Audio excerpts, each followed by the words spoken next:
Hindi ka pwedeng di gagaling ha. No, sana huwag mo kami bibiguin Nandito kami lahat. Narinig mo ba ako? Okay lang ako yan. Kailan ka uuwi dito? Kailangan kang makauwi.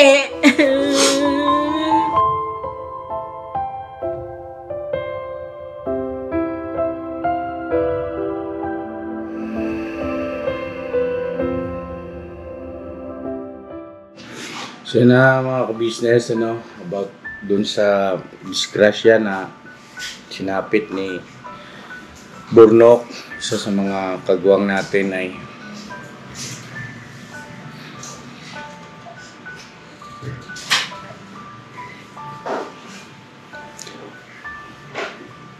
pasensya na kayo, halos hindi namin alam kung paano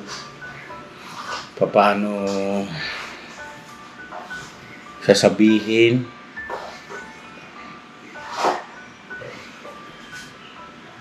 At pasensya na rin po at sobrang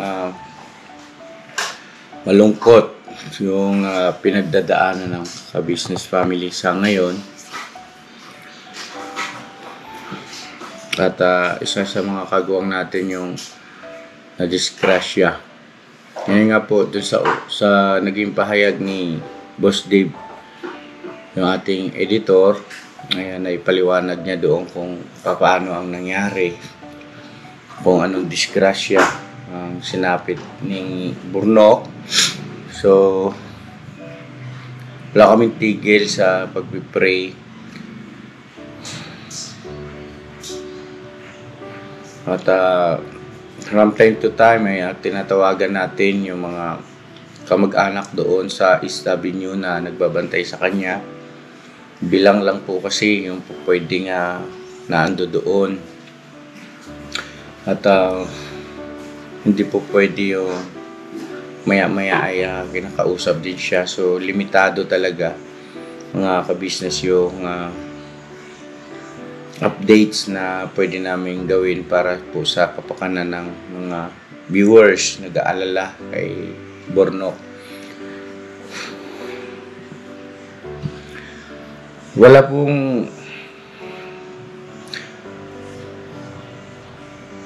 naman pong dapat sisihin sa nangyari, kasi yung nakisuyo sa kanya ay parang biniro lang siya na magpatulong nga doon sa pagpipintura. Kanya lang si Burno kasi naging masyado rin agresibo.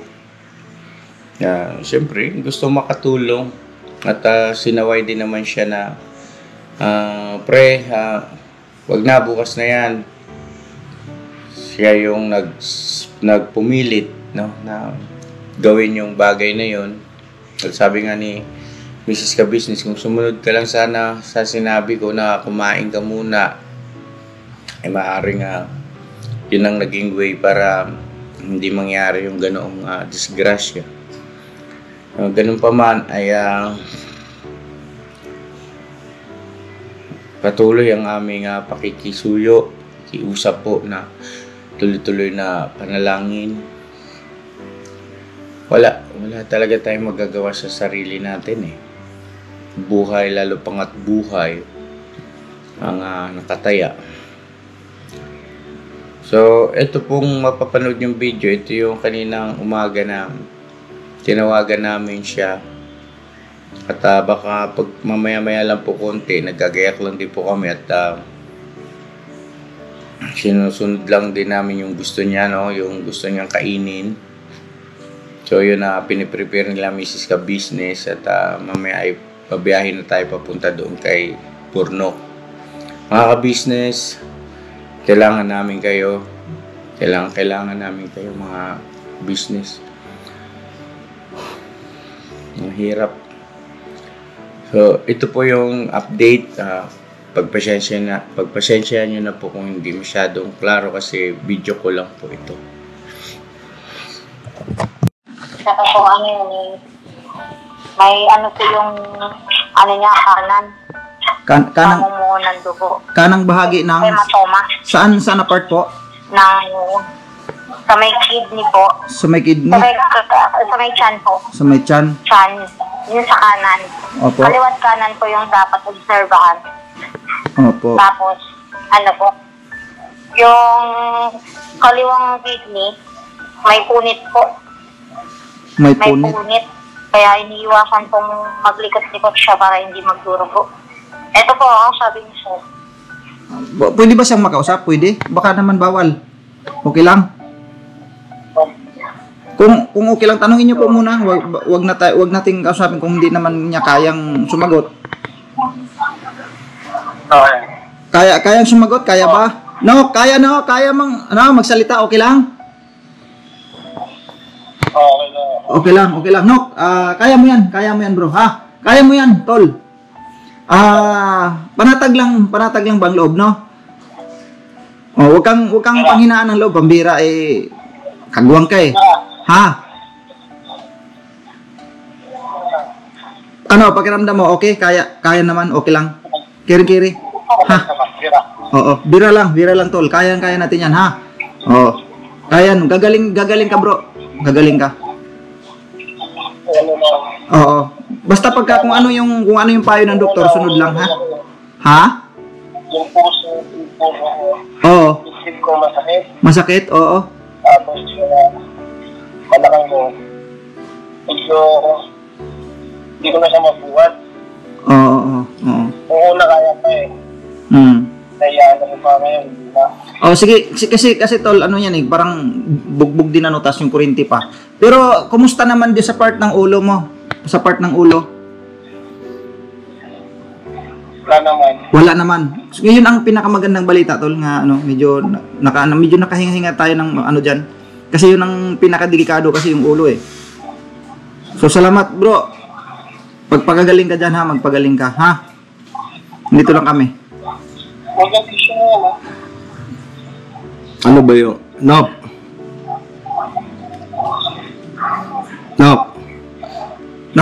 Yung ano ba, yung balakang mo ba namamanhid?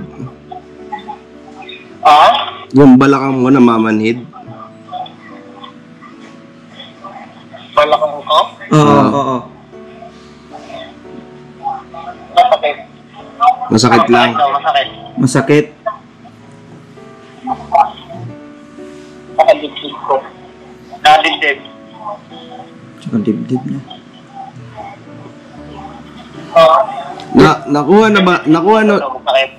Nakuha nyo na yung yung resulta ng X-ray tsaka Kapatid na ako sa akin. Meron po ka na Dexter. Yung resulta ng x-ray niya, okay naman. Ang kaso, sabi ng neurology niya, sa part dito ng, sa part na, Saan banda? Itong part na to, Ano yan? Saan banda yan? Saan bahagi yan? sa kanan. Kanan ng... Yan. Ha? Kanan. Kanan ng tagiliran o Dito sa kanan. Oo, tagiliran yan, di ba? Kanan ng tagiliran. Oo. Opo, kaliwat kanan. Etong kanan, may hematoma. Pamumunan dugo ang ibig sabihin. Opo. Etong kaliwang kidney niya, may punit. Kaya hindi siya pwedeng gumalaw-galaw kasi maaaring para maiwasang magdurugo. Ito yung part na nasunog. Nasunog. Kaya tsaka yung katawan niya, bugbog. Kaya yung x-ray naman daw niya, wala namang okay naman. Ang katawan lang niya, bugbog. Tapos medyo may namamaga daw ata yung kanyang hirap ng mga balikat niya. Tapos yung dibdib niya, tapos ito naman dinadaing niya. Tapos yung paa niya, kasi dito lumabas yung pinutukan ng kuryente.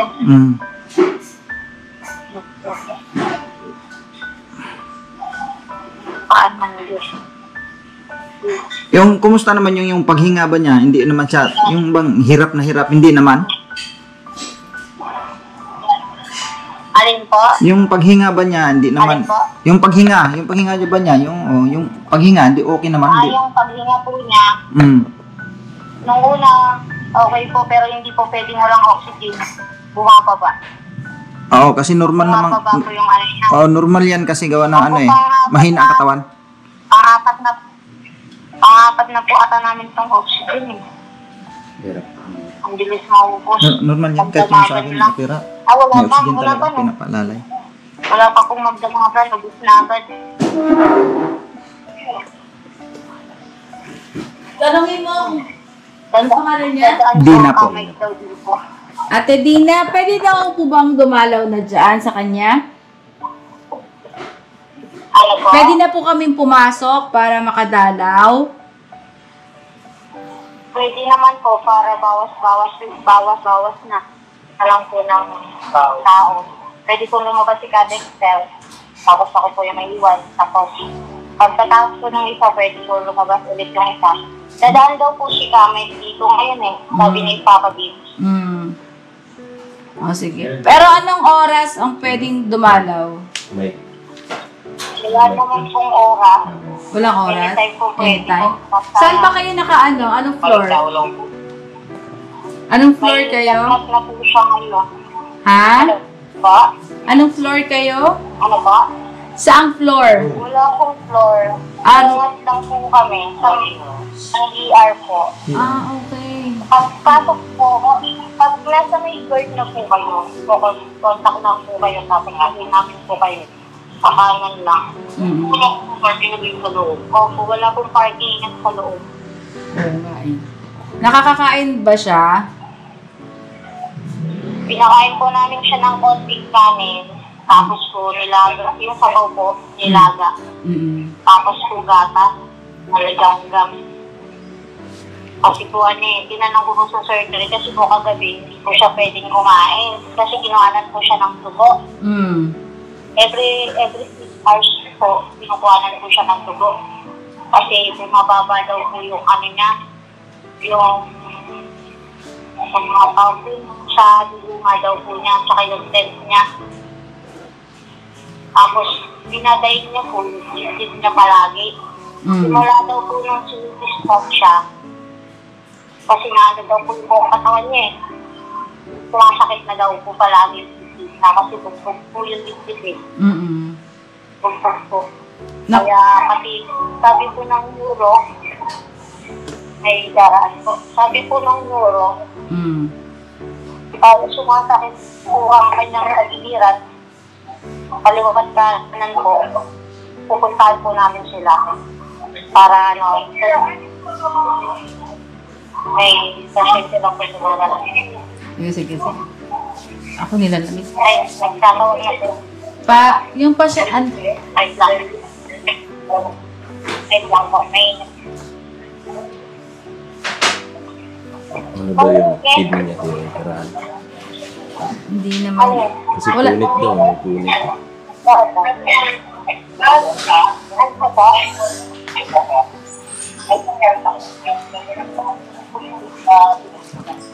Ano po yung kailangan nyo dyan?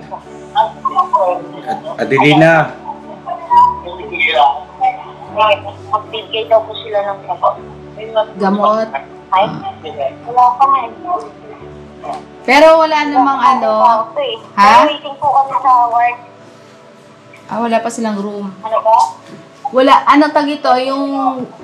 Wala, anong lumabas dun sa, niya, sa result ng CT scan? Ano po? May lumabas na ba yung result sa CT scan? Yung sa ulo po? Gusto po. Sa alin po? CT scan niya, CT scan. Yung sa ulo po? Di ba, ano ba yung CT scan sa kanya? Buong katawan? Yung ano po? Opo, katawan. Dito po. Yung, ito po, itong kanan po niya. Ito itong kanan po niya. Oo. May hematoma. Pero, anong findings ng doktor? Wala namang kailangang operahan. Ito po. Wala pa naman pong sinasabi. Okay. Ito pong kaliwang kidney, may punit po. May punit, kaya hindi po siya po pwedeng gumalaw-galaw para maiwasan po magdurugo. Tapos po, 24 hours, dapat po nakahiga lang po siya. Naka-straight. Pwede po siyang gumalaw pagka, kung kaya-kaya naman daw po niya, pwede po siyang gumalaw. Tapos, ayun po, ngayon, chinek po siya ng umaga. Nok. Sabi Nok. ng doktor, Nok. para siyang lalagnatin. Narinig mo ako, Nok? Kaya, Nok. Nok, Tulog ba? Bernok! Narinig mo si Kuya, Nok? Yes, kuya. Kausapin ka ni Kuya Bernok. Yeah. Sabi ko kasi sa'yo, kumain ka muna eh. Hindi ka kumain ka agad muna nung umalis ka eh. Hindi mo kasi pinakinggan si ate eh. Hindi sana nangyari sa'yo yan. Kuman ako ng test. Ha? Saka mali. Mali ako kung umakit ako eh. Hindi mo kasi ako pinakinggan. Sabi ko sa'yo pagdating natin, kumain ka muna. Hindi ka kumain eh. Dapat madelay sana yun eh. Kumbaga, bakarating siya doon, tapos na dapat yung trabaho. Hindi ka na sana nakakaya doon eh. Okay. Oras lang ako eh. Ayan, hindi ka pwedeng di gagaling ha. Nok. Sana huwag mo kami bibiguin ha.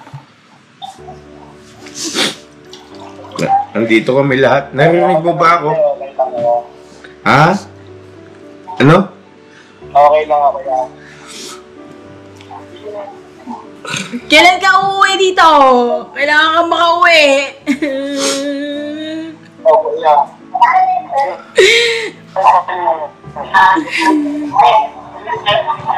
Ipi lang daw siya. Ibang test pala. Sige na, ano ka muna dyan at ano? Dina, ano bang kailangan dyan? Anong kailangan dalhin? Anong kailangan dalhin dyan? Anong kailangan nyo dyan? Opo. Kailangan po. Oo anak, anong kailangan? Ano po eh. Ha?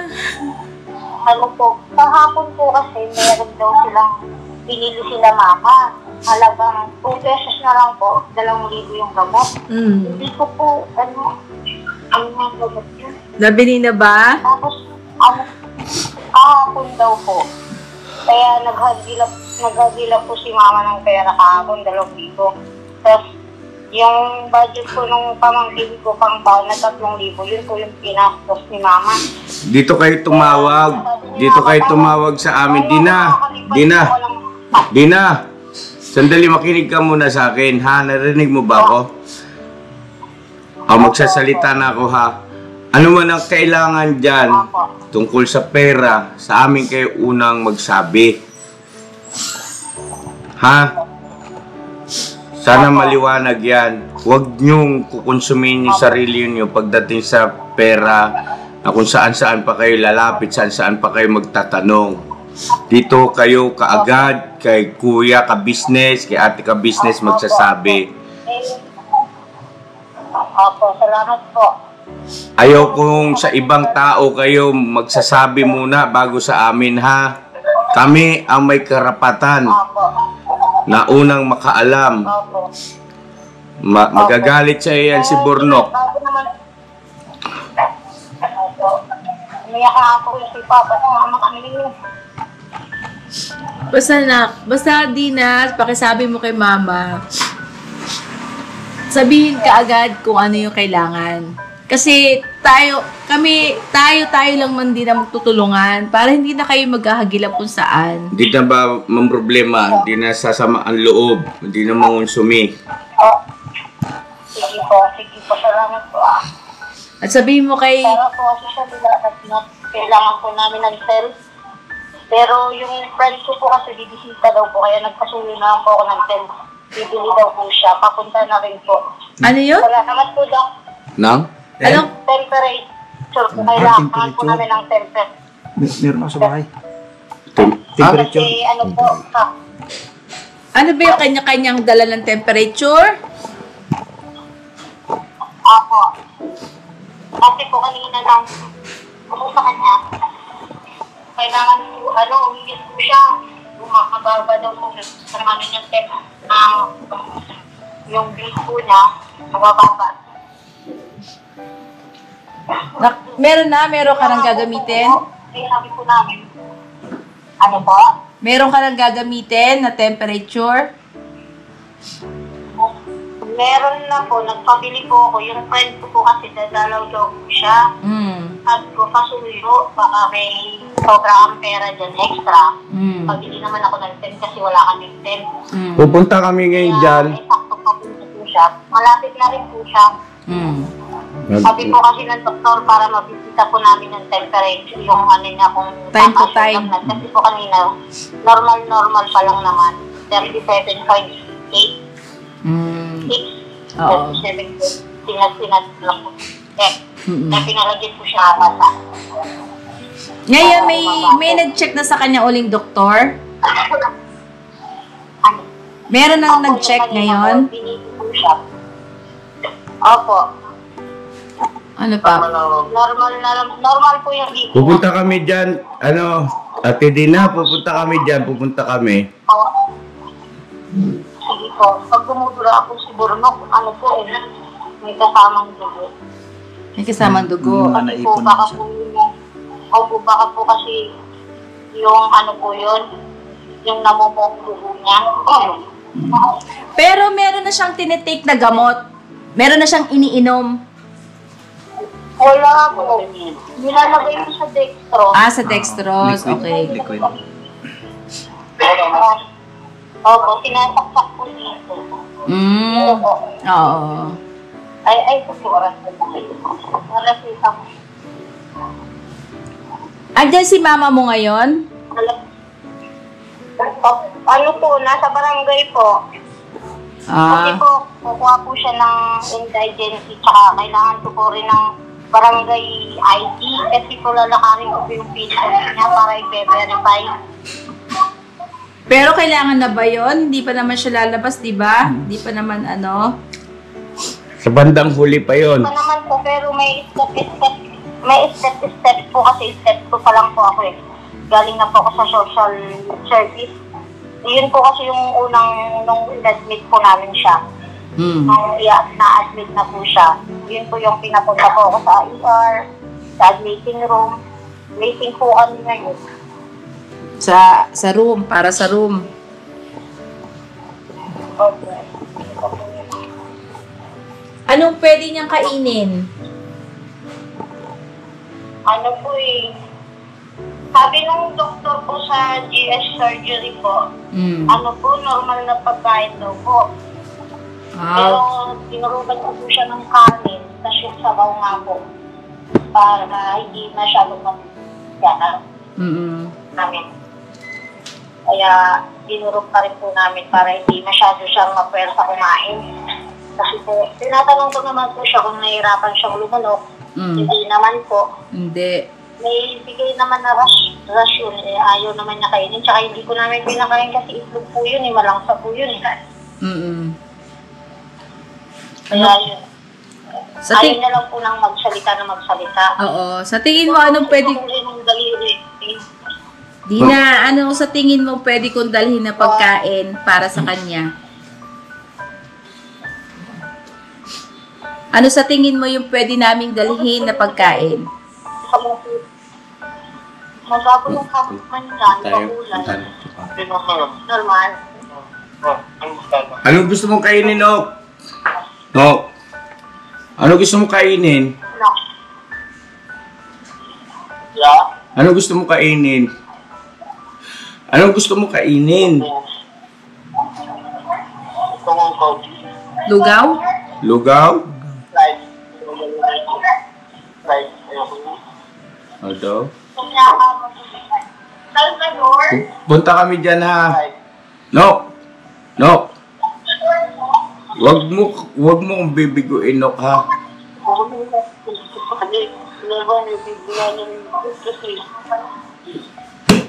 Mais ka.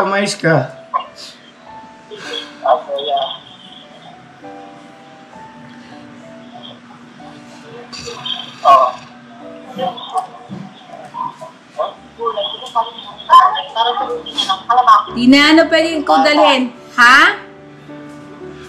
Kalabasa. Kalabasa? Ano? Kalabasa. Nilaga. Kalabasa. Nilaga daw po. Nilagang baka? Kalabasa. Kalabasa. Kalabasa. Kalabasa lang. Kalabasa. Ba't kalabasa? Kalabasa. Opo, kalabasa po. Gusto niya po ng gulay daw eh. Gusto po niya gulay. Pwede na ba yun? Pwede yun? Kaya po, hindi, sabi naman po ng doktor, normal daw po na pagkain. Pero kanina gusto niya nga po ng gulay. Kaya nagtanong po ako. Kaya bumili ako ng nilagang baboy na yung sabaw lang binigay ko. Kasi po hindi po yung pwede pa ata solid na solid. Dudurugin na lang po kalabasa para gusto niya may panlasa O, siya. nilagang baka siguro. Sige, Di maglaga. baka. Sabi niya kalabasa. Ha? Kalabasa. Kalabasa. Ay, di yung nilagang baka, lagyan mo ng kalabasa. Tsaka patatas, yung drugin. Prutas daw po. Prutas. O, anong prutas ang gusto daw? Sige daw. Pwede dyan prutas, orange. Orange. Orange Orange. nga din po yung binili ni Mama kahapon eh. Nakain ba niyan? Po yung binili ni Mama. Kain ka ba ng kapon? Orange? Wala? Hindi. Tinago. Bakit bawal? Hindi. Hindi po niya. Orange po. Ang pinakakain lang po namin sa kanya, lugaw. Yung kanina lang po, kanin. Kasi magdamag hindi po siya pinakain. Ngayon ulit. Pag pinahanap po siguro siya ng tugulit, every 6 hours, baka hindi na po siya kakain. Ayaw po kasi niyang magsalita. Gusto po niya. Tapos po, every 5 minutes, isingin po namin siya. Sabi niya po sa amin. Dito po kasi lumabas yung yung pumutok yung kuryente. Sa Dito paa? sa paa niya. Patingin ko nga yung paa. Kaya pala may dugo dun sa may paa. Buti lumabas. Kurente. Dito po. Dyan. Dito. Di ba? Nasa may paa. Opo, dito po yung lumabas, yung pagkaputok. Buti nga po pumutok eh. Oo. Hindi siya pumutok dun sa sa loob. Sige na. Sige na. Sige na, Tina. Papunta kami dyan, ha? Ano kayo na? Tatawag kami sa mamaya pag nandyan na kami sa baba. Nilaga. Ako, sige po. Sige. Nok, pupunta kami dyan, Burnok, ha? Magpagaling ka. Sabihin mo kay Burnok, pupunta kami. Pagaling siya, magpagaling. Burnok, ha? Lumaban. Lagi Magpagaling. Lumaban ka, Burnok, ha? Alis pa tayo, bukas. Kailangan gumaling ka. Burnok! Sige na kayo mapagod dyan. Banat ha, banat, Bira. Okay na.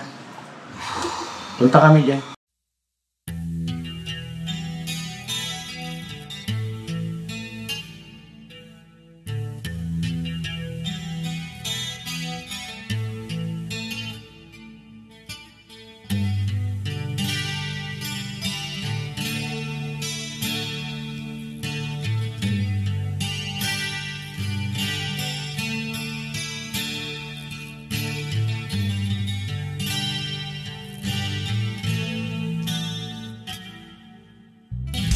Sa bawat araw na lumipas, ka-business ay nagagalak. Maraming taong natutulungan, pagpalain ng may kapal. Sa bawat araw nagdaan,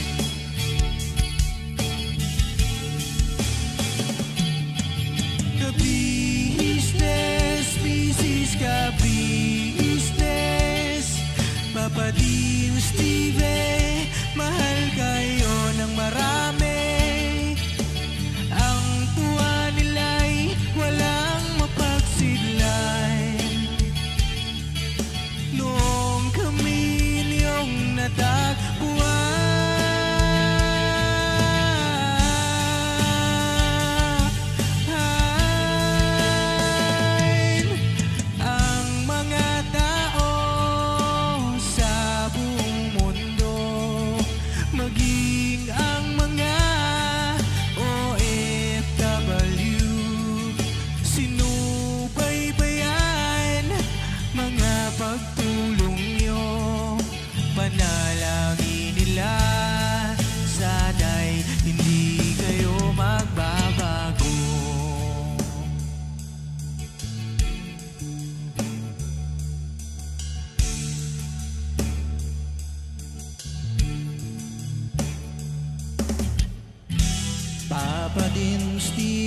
naman.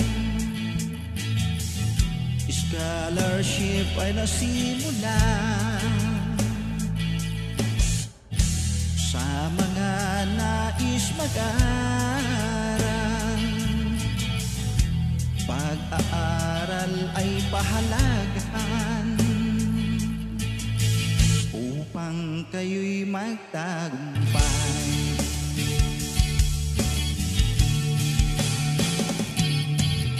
Ka-business, Mrs. Ka-business, Papa din Steven.